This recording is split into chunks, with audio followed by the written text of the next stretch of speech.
If you're anything like me, you're almost always consuming information through one medium or another. We watch YouTube while we eat, we listen to podcasts while we drive, and we scroll through Instagram while you get the point. We always have something to entertain us, regardless of where we are or what we're doing. And while this may sound great in theory, the truth is that we've all but lost our ability to deal with an incredibly important emotion. And that emotion is boredom. Yes, boredom is an emotion, and it's one that we avoid like the plague. Is it too soon for that? But just like every other emotion, boredom serves a purpose. And so in this video, I'm going to tell you what boredom is, why we struggle to deal with it, and why embracing it rather than avoiding it just might change your life. Let's start with what it is. According to Psychology Today, boredom is a deeply unpleasant state of unmet arousal. You are aroused rather than despondent, but for one or more reasons, your arousal cannot be met or directed. Basically, we feel bored when we're mentally alert, but we don't have anywhere to direct that energy. Boredom is a signal to us that whatever we're doing with our time is no longer paying off. So back in the day, if we were hunting and no animals came, eventually boredom would kick in and tell us that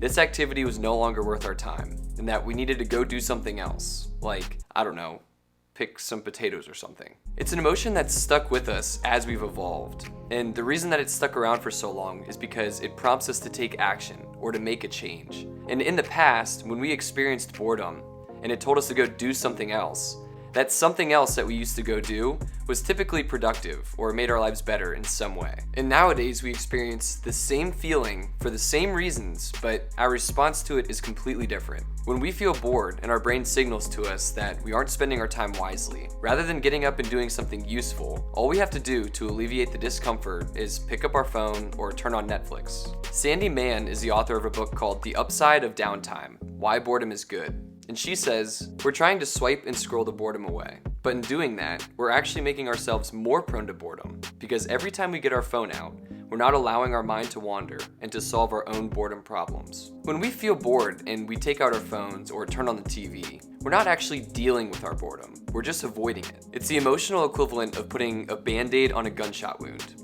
It might look like it solves a problem, but in reality, it's not actually doing anything at all.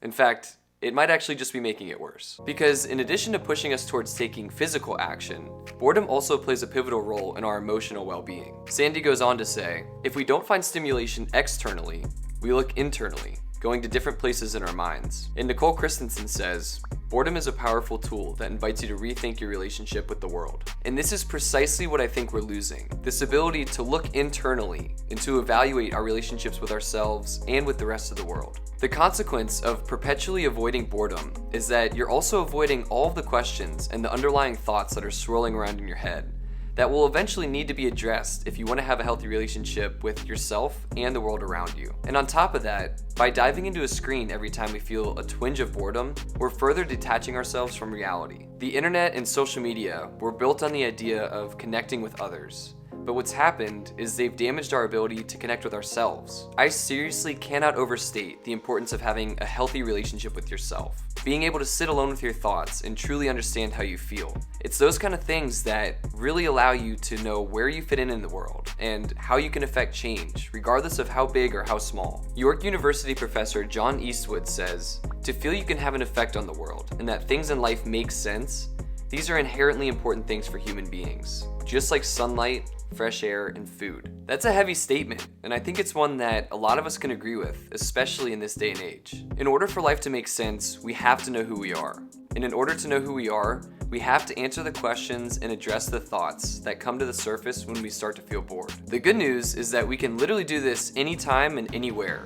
All it takes is putting our phone down, turning off the TV, and letting our minds wander. The bad news is that if we aren't used to being bored, then it's probably going to feel pretty uncomfortable. But embracing that discomfort will allow us to truly get to know ourselves, feel more connected to the world around us, and gain a sense of control over our lives that we probably haven't felt before. I encourage you to talk to your family and your close friends about the thoughts that you uncover, because chances are they've either had them before or they're currently experiencing them right now as well. And if the idea of being bored or letting your mind wander is a little bit overwhelming, then feel free to start slowly.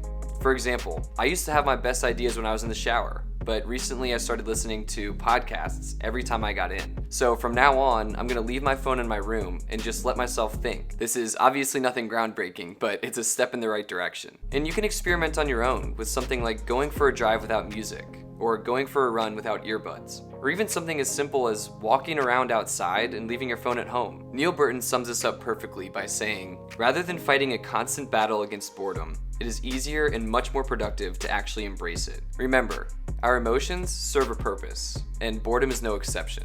Unplug every once in a while and listen to what your brain is trying to tell you." Thank you for watching all the way through. If you enjoyed this video or you got something out of it, then please like it down below. And if you have any questions, concerns, or ideas, leave them down in the comments. I love to hear from you. And if you like content like this in general and you want to see more in the future, then feel free to subscribe because there's a lot more where these came from. Thanks again, live your life to the fullest, and I'll see you next time.